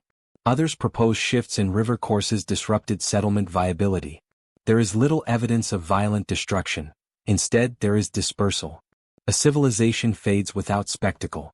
Across Eurasia, new waves of movement begin. Pastoral groups traverse steppe corridors with domesticated horses and wheeled vehicles. Mobility returns as power. The balance between settled and nomadic worlds shifts again. Agricultural states, once dominant, face pressures from more fluid societies at their margins. The tension between rootedness and movement reasserts itself. And always in the background, the environment exerts quiet influence. Pollen records reveal episodes of drought in regions once fertile. Tree rings capture years of scarcity. Ice cores preserve traces of volcanic eruptions that darkened skies and cooled climates temporarily. These events ripple through human systems built on agricultural predictability. A prolonged drought can destabilize kingdoms. Crop failure can ignite revolt. Migration can trigger conflict. Complexity amplifies consequence. In Mesopotamia, salinization of irrigated fields reduces productivity over centuries. Agricultural intensification, once a triumph, becomes liability. Yields decline. Political power shifts northward to regions less ecologically exhausted. The earth resists total control. Myths from this era often frame collapse in moral terms: divine punishment, loss of favor, cosmic imbalance. But beneath theological language may lie ecological reality. When harvests fail repeatedly, when rivers flood too little or too much, explanations are required. The gods absorb the blame or the credit. But perhaps the deeper pattern is systemic fragility. Civilization creates interdependence. Interdependence means that local failure reverberates widely. A drought in one region affects trade partners. A political coup destabilizes supply chains. An epidemic spreads along roads and waterways that once carried prosperity. And epidemics do appear. As populations densify and domesticated animals live in close proximity to humans, zoonotic diseases emerge. Skeletal evidence hints at infections spreading through communities. Later historical periods will record plagues in devastating detail, but their roots may stretch back to these early urban concentrations. The very conditions that enable civilization, density, trade, surplus, also enable contagion. Yet despite repeated collapses and transformations, the trajectory does not reverse entirely. Writing persists. Metallurgy advances. Long-distance exchange networks expand and reconfigure. Knowledge accumulates even as polities rise and fall. Humanity has crossed a threshold from which there is no full return. And still mysteries endure. Why did certain regions ignite into urban complexity while others, equally fertile, did not? Why did some societies maintain relative stability for centuries while others fractured rapidly? Were there forgotten centers, coastal settlements submerged by rising seas, inland cities eroded beyond recognition, that once rivaled known civilizations? Marine archaeology is still in its infancy. Vast continental shelves that were dry land during the late Ice Age now lie beneath oceans. What structures might rest there, preserved or obliterated? How many early experiments in settlement were erased by post-glacial sea level rise before stone architecture could anchor them? The silence of submerged landscapes complicates certainty. There are also anomalies that resist tidy classification, sites whose timelines challenge established chronologies, artifacts found in unexpected strata, cultural continuities that stretch across vast distances without clear explanation. Many such anomalies are eventually resolved through improved dating or reinterpretation. Some remain stubborn. Scholars debate diffusion versus independent invention. Did agriculture arise independently in multiple regions, or did knowledge spread through contact we have yet to fully map? Genetic evidence supports multiple centers of domestication: China, Mesoamerica, the Andes, the Near East. Yet the near simultaneity across distant lands raises questions about broader climatic or cognitive thresholds being crossed. Perhaps the stabilization of the Holocene created a global window of opportunity, a climatic equilibrium that allowed experimentation to flourish in parallel. If so, civilization may not be a singular invention but a convergent response to planetary conditions. And if planetary conditions shift again? The early humans who survived glacial extremes could not have imagined megacities or empires. Yet their descendants built systems so intricate that a minor environmental perturbation could topple them. The arc from foraging band to urban state compressed resilience into fragility. By the close of this era, the pattern is clear: emergence, expansion, consolidation, strain, collapse, reconfiguration. Civilization is not a steady ascent. It is cyclical, adaptive, precarious. And beneath every layer of brick and inscription lies the deeper enigma. What internal transformation enabled human beings to accept hierarchy, to labor for distant rulers, to sacrifice autonomy for order? Was it coercion alone? Belief alone? Or an interplay so intricate that it cannot be disentangled? The earliest humans once moved lightly across landscapes shaped by ice and megafauna. Their descendants now inhabit structured worlds of law and stone. The transformation is vast, yet incomplete. For even at the height of early civilization, the old forces, climate, migration, disease, belief, continue to operate, often unseen, beneath the surface of recorded history. The dawn of civilization has passed.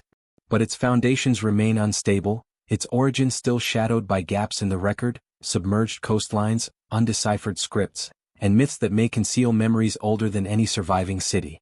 The story has advanced from caves to temples, from hearths to palaces. Yet the question persists, unresolved. What truly compelled humanity to cross that threshold? And what remains buried beneath the waters and the sands, waiting to complicate everything we think we know? There is a final layer beneath the stones. Beneath temples and tablets, beneath irrigation canals and law codes, beneath the earliest villages and the first cultivated fields, there remains a deeper silence. It is the silence of origins not fully recoverable, of motives never written down, of choices made in moments that left no inscription. By the time the first civilizations crystallized into states, the transformation of humanity was already ancient. Tens of thousands of years separated the last Ice Age hunters from the scribes of Mesopotamia. Yet the psychological distance may have been even greater. Something had shifted within the human mind. The earliest foragers lived in intimate dialogue with landscape.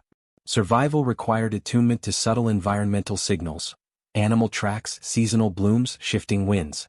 Knowledge was distributed across the group, embodied rather than archived. Authority was situational, earned through skill or wisdom. Civilization demanded abstraction. Fields had to be measured. Harvests counted. Labor allocated. Time standardized. Deities systematized into pantheons with defined roles. Oral memory, once sufficient, yielded to written record. The human mind extended beyond the body into clay and stone. This extension altered power. Writing allowed law to persist beyond the lifespan of its author. It allowed rulers to project authority across distance and time. It allowed myth to be fixed, standardized, and disseminated. But it also narrowed narrative. What was written survived. What was not written faded. Entire worlds of experience may have dissolved in this transition. Hunter-gatherer cosmologies, fluid and place-bound, rarely left durable traces. Their sacred sites were often natural formations: caves, groves, rivers. When agriculture reoriented spirituality toward constructed temples and centralized priesthoods, older forms of belief were absorbed, transformed, or erased. And yet, fragments endure. Rock art in remote regions continues to whisper of animals long extinct, of rituals we cannot decipher. Burial practices in early farming communities retain echoes of earlier reverence for ancestors and landscape. The past is never fully replaced, it is layered. The great question is not simply how civilization began, but why it persisted. Evidence suggests that early agricultural life was physically harsher than foraging in many contexts. Diets narrowed, disease increased, labor intensified, social inequality widened, and still, generation after generation deepened their investment in fields and walls. Perhaps the answer lies in scale. Agriculture supports population growth. Population growth alters social calculus. In a small band of 30 individuals, consensus and mobility are viable strategies. In a settlement of thousands they are not. Once density surpasses a certain threshold, complexity becomes self-reinforcing. But thresholds are invisible in lived experience. No one declared the moment humanity crossed from flexibility into rigidity. It happened gradually, decision by decision, season by season. There is also the matter of imagination. To cultivate land is to imagine a future harvest. To build a monument is to imagine endurance beyond one's lifetime. Civilization requires projection into time, confidence, or perhaps hope, that tomorrow will resemble today enough to justify investment. After the convulsions of the Ice Age, after rising seas and climatic instability, the relative stability of the Holocene may have felt like an invitation. A window of predictability opened. Human beings stepped through it. But stability is never permanent. Even during the Holocene, volcanic eruptions dimmed skies. Droughts withered crops. Rivers shifted. The archaeological record reveals repeated collapses, regional failures that reconfigured populations and power structures. Civilization did not eliminate catastrophe, it reorganized it. In some cases, collapse was swift. In others, it was gradual, almost imperceptible. Urban centers hollowed out. Trade networks thinned. Writing systems vanished, leaving undeciphered marks on stone and clay. Knowledge accumulated, then fragmented. Each collapse raises a haunting possibility, that earlier cycles of rise and fall occurred before durable materials preserved them. If stone architecture and writing were prerequisites for archaeological visibility, then preliterate complex societies may have risen and dissolved without leaving recognizable traces. The submerged continental shelves of the world conceal landscapes once inhabited. During the last glacial maximum, sea levels were over 100 meters lower than today. Coastlines extended far beyond their present boundaries. These coastal plains would have been rich environments for early human settlement. As ice melted, those plains drowned. Marine archaeology has begun to explore these submerged worlds, but vast areas remain unexamined. What lies beneath layers of sediment? Campsites? Villages? Structures of unexpected sophistication? The absence of evidence is not evidence of absence. It is often a reflection of access. If significant chapters of early human history now rest beneath oceans, then our narrative of civilization's dawn is necessarily incomplete. There are also anomalies within known timelines, sites whose dating challenges assumptions, artifacts whose context remains contested. Most are eventually reconciled within existing frameworks. Some persist at the margins, provoking debate. They are reminders that knowledge is provisional. Perhaps the most enduring mystery is internal. What changed in the human psyche that made hierarchy acceptable? That made obedience to distant authority tolerable? That allowed individuals to labor not merely for immediate kin but for abstract entities, cities, gods, states? Was it fear of chaos? Desire for security? Spiritual conviction? Social conditioning from birth? The answer likely lies in a convergence of pressures. Environmental constraints, demographic growth, charismatic leadership, shared belief. Yet convergence does not dissolve enigma. The earliest humans were not primitive in intellect. Their art, their tool-making, their adaptability testify to cognitive sophistication equal to our own. The difference lies not in capacity but in structure, in how societies organize that capacity. Civilization restructured human life around institutions. Institutions outlived individuals. They accumulated power, memory, and inertia. Once established, they shaped behavior in return. In this sense, civilization may be understood as a feedback loop between environment, imagination, and organization. But feedback loops can spiral. As complexity increases, resilience may decrease. Systems become efficient yet brittle. A shock that would have been absorbed by small, mobile bands can cascade through dense networks with devastating effect. This pattern, visible in early urban collapses, echoes across later history. The dawn of civilization was not a single event but an ongoing process, one that began in the shadow of glaciers and continues into the present. Its origins are entangled with climate shifts, cognitive evolution, spiritual innovation, and sheer contingency. What remains unresolved is whether this transformation was inevitable. If the Ice Age had persisted longer, would agriculture have emerged? If the Holocene had been less stable, would cities have formed? Were there alternate paths humanity might have taken? Paths of sustained mobility, decentralized networks, equilibrium with environment? We cannot rerun the experiment. We stand instead amid ruins and inscriptions, piecing together a mosaic from fragments. Each excavation adds clarity and complication. Each new dating technique refines chronology while exposing fresh questions. Before the dawn of civilization, humanity survived by adaptation. After the dawn, survival became entwined with control, of land, of labor, of narrative. The glaciers withdrew. The seas rose. Fields were planted. Walls were built. Gods were named. Kings were crowned. And beneath it all, the older world never fully disappeared. It lingers in myths of flood and fire, in the restless movement of pastoralists across steppe, in the quiet resilience of communities beyond imperial reach. Civilization emerged from mystery, and it remains surrounded by it.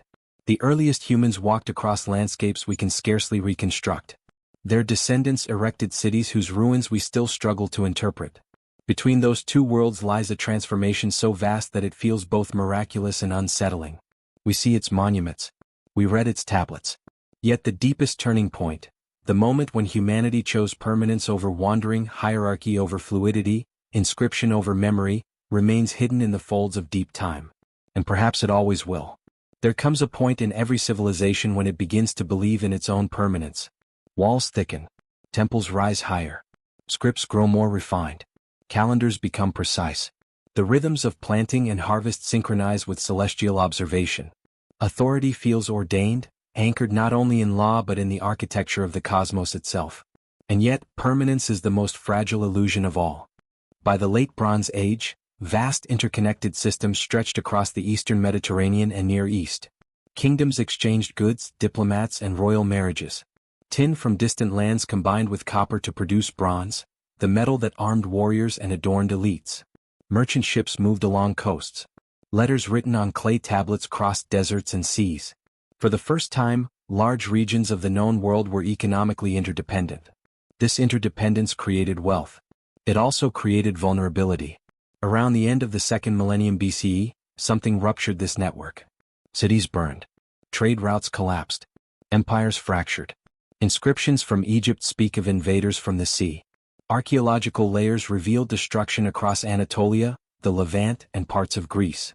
The causes remain debated: climate shifts, internal rebellions, migrating populations, cascading system failure. Perhaps it was not a single cause but a convergence. Treering data suggests episodes of prolonged drought. Crop failures may have strained already complex societies. Displaced groups may have moved in search of stability, triggering further instability. Once central authorities weakened, peripheral regions fractured. A system that had taken centuries to build unraveled within decades. This pattern, slow construction, rapid collapse, repeats across history. It forces an uncomfortable recognition. Civilization amplifies both human capacity and human fragility. Yet collapse is never total. After the Bronze Age disruptions, new political formations emerged. Iron replaced bronze. Smaller kingdoms and city-states rose from the debris of empire. Writing systems evolved or were reinvented. Memory persisted, though altered. The cycle continued. What does this have to do with Earth's earliest humans? Everything. The same forces that shaped the first agricultural experiments, climate fluctuation, population pressure, innovation under stress, continue to shape later civilizations. The scale changes, the tools evolve, but the underlying dynamics remain. Early humans adapted to glacial advance and retreat. Later societies adapted to drought and flood. At each stage, adaptation required social reconfiguration. But there is another thread, less visible yet persistent. Throughout history, myths recall earlier ages, golden ages before decline, floods that reset the world, ancestral wisdom lost in catastrophe. These narratives appear in Mesopotamia, in Greece, in India, in Mesoamerica. They speak of cycles rather than linear ascent. It is tempting to interpret them metaphorically. Yet they may also encode distant memories of environmental upheaval, of the Ice Age's end, of rising seas, of vanished coastlines. The idea that civilization is the pinnacle of human development is a modern conviction. For much of history, people believed they lived in the aftermath of something greater, an earlier time of harmony, strength, or divine proximity. Were these beliefs purely symbolic? Or do they hint at a deeper recognition that complexity does not equate to stability? The archaeological record shows that early hunter-gatherer societies survived for tens of thousands of years. Agricultural civilizations, by contrast, often rise and fall within centuries. Longevity does not always correlate with monumentality. This realization complicates the narrative of progress. Consider the submerged landscapes again, the continental shelves drowned after the Ice Age. If coastal populations had developed sophisticated maritime cultures, their evidence may now lie beneath meters of sediment and water. We assume complexity blossomed primarily in river valleys because that is where stone and clay endured. But stone and clay do not preserve the entirety of human possibility. Timber decays. Organic materials vanish. Oral traditions fade. Absence of evidence shapes perception. Modern archaeological techniques, remote sensing, underwater excavation, genetic analysis, continue to revise timelines. Discoveries once considered impossible now reshape consensus. The deep past grows less simple with each decade. And still, certainty remains elusive. The earliest humans were not striving toward civilization as an endpoint. They were responding to immediate realities. Climate shifted. Resources changed. Social groups expanded. Decisions were made incrementally. At no moment did humanity pause to declare a dawn. What we call the dawn of civilization is a retrospective label, imposed upon a continuum. It is a pattern recognized in hindsight, not a moment experienced in real time. Perhaps that is the deepest mystery. Civilization feels inevitable because we stand within it. But inevitability dissolves when viewed from deep time. For most of human existence, urban life was unknown. Hierarchical states were absent. Writing did not exist. The baseline of humanity is not the city. It is the small band beneath an open sky. The transition from that baseline to monumental complexity required convergences that may never align again in the same way. Stable climate. Domestication opportunities. Geographic corridors for exchange. Demographic thresholds. Cultural innovations. Each factor alone insufficient. Together transformative. And yet, transformation does not erase origin. Within modern systems, vast, interconnected, technologically advanced, the same vulnerabilities persist. Climate fluctuation. Resource strain. Network fragility. Political fragmentation. The ancient patterns echo forward. To study Earth's earliest humans is not merely to examine remote ancestors.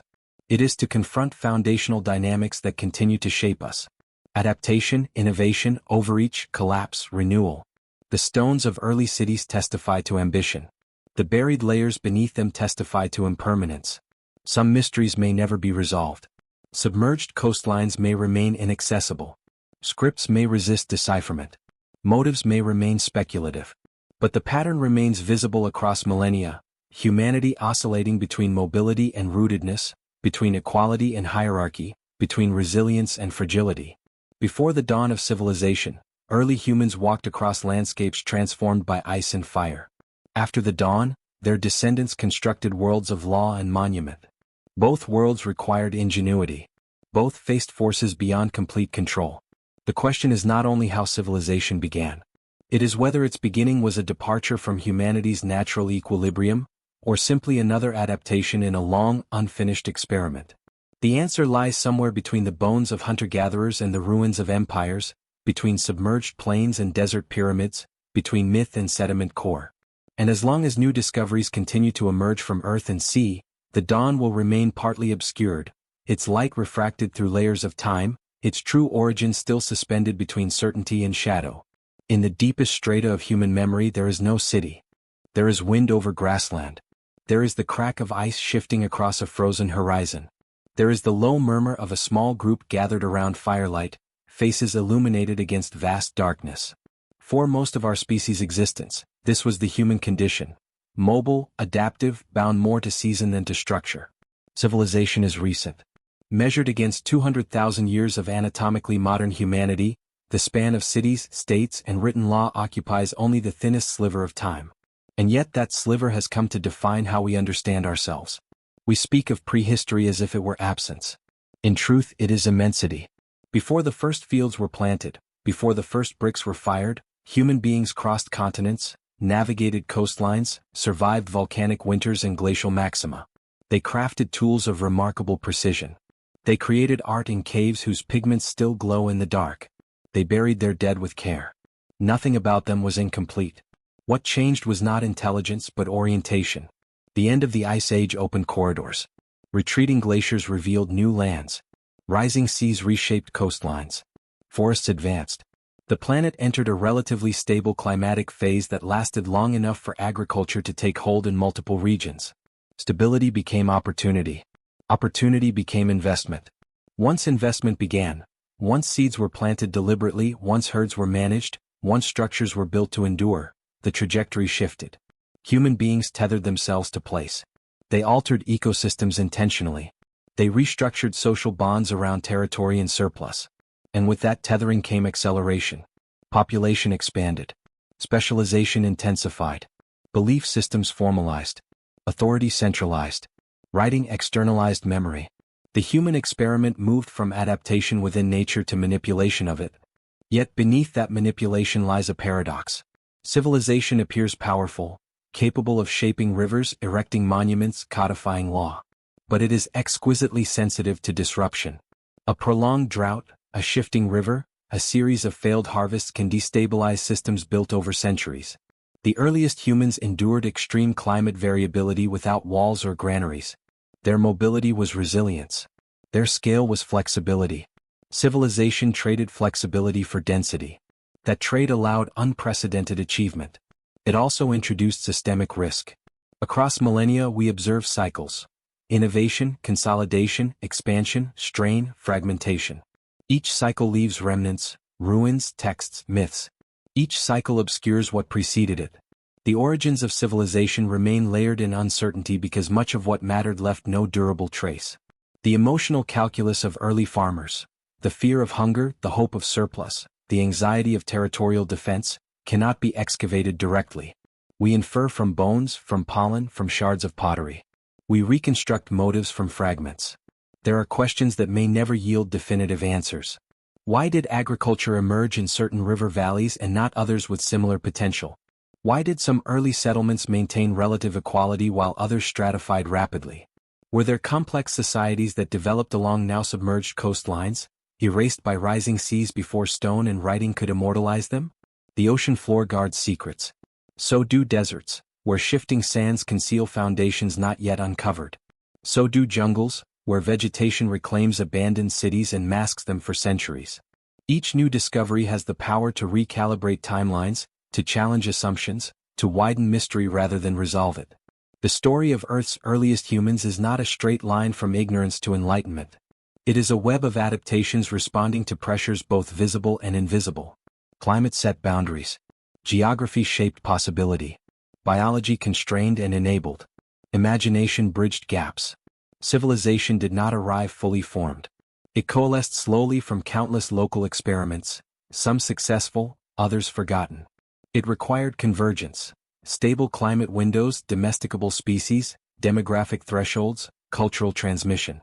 If any one variable had shifted differently, the pattern might have altered beyond recognition.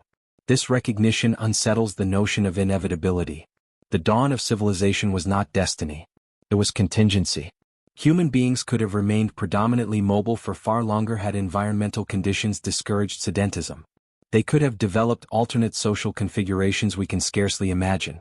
Even after agriculture began, many communities resisted it or blended it with foraging for centuries. The path narrowed gradually. And once narrowed, it accelerated. Cities emerged. Empires rose. Knowledge accumulated in libraries and temples. Mathematics, astronomy, law, architecture, all flourished within the framework established by early agricultural societies. But the foundational transformation, the choice to root rather than roam, remains the most profound. It altered diet, health, gender roles, labor divisions, spiritual focus, relationship to land, perception of time. It created surplus and scarcity in new proportions. It generated hierarchy and bureaucracy. It produced art of monumental scale and conflict of unprecedented magnitude. It also generated memory that could outlast catastrophe. When early cities fell, their inscriptions preserved echoes of their existence. When writing vanished in certain regions, oral traditions carried fragments forward. Human continuity persisted through adaptation as it always had. The deep past is not silent, it speaks through pattern. From Ice Age hunters tracking megafauna across frozen plains to early farmers tending barley along riverbanks, to urban dwellers recording trade in clay, each phase reflects the same species responding to shifting parameters. What remains uncertain is not capability but trajectory. Are cycles of rise and fall inherent to complex systems? Is fragility the cost of density? If climate once enabled civilization's birth, could climate again dictate its transformation? The earliest humans endured planetary upheaval with minimal infrastructure. Modern civilization rests upon infrastructure so intricate that its disruption reverberates globally. The contrast is stark, yet the continuity is deeper than the difference. At every stage, humanity has negotiated with environment, sometimes harmonizing, sometimes overreaching. The negotiation continues. The dawn of civilization is often framed as triumph, the moment humanity stepped into light. But dawn is also transition, a fragile threshold between darkness and day. It is neither night nor noon. Perhaps civilization remains in its dawn. Measured against the full arc of human existence, our era occupies only a heartbeat. The experiment is ongoing. The forces that shaped its beginning, climate variability, demographic pressure, technological innovation, belief systems, are still in motion. We excavate ruins to understand origins, but origins are not static. They reverberate forward. Before the dawn of civilization, early humans mastered survival within shifting worlds. After the dawn, they mastered systems that reshaped those worlds. Both forms of mastery carry limits. Some mysteries may resolve with time and technology. Others may remain permanent gaps, submerged cities never found, scripts never deciphered, motives forever speculative. What is certain is this: civilization emerged from adaptation, not inevitability. It arose from a species capable of extraordinary flexibility, responding to planetary change with creativity and risk. The glaciers withdrew. The seas advanced. Seeds were planted. Walls were raised. And in that sequence, climate, adaptation, investment, complexity, the human story pivoted. But the pivot is not conclusion. It is a turning still in motion, its full arc not yet visible, its ultimate direction unresolved. Somewhere beneath layers of sediment, beneath foundations of ancient cities, beneath the myths that echo through time, the earliest footsteps remain, light upon the earth, unrecorded, yet foundational to everything that followed. And their echo has not faded.